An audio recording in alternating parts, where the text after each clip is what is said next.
Katrina Kaif and Aditya Roy Kapoor's lovemaking scenes from Fitur has gone viral. Yes, this leaked video has got everybody talking about how hot the couple look together. Clearly, viewers are literally lapping up this YouTube video. While we know that Fitur failed to perform at the box office, the movie was credited for its beauty and the star cast's efforts. There was more to the movie than just a couple of lip locks.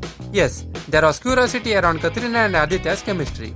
They did indeed make a good looking couple, but this video post just trivializes it all and dumbs down the entire content of the movie to just few intimate moments between the protagonists. The fact that Katrina and Aditya's lovemaking scene was the hot topic of the discussion ahead of the movie's release.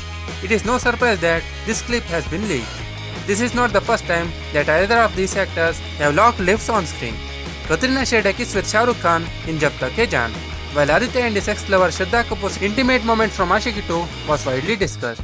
No wonder our Bollywood stars develop a cold feet while doing bold or intimate scenes on screen. Share your comments below and also subscribe to our channel for more videos.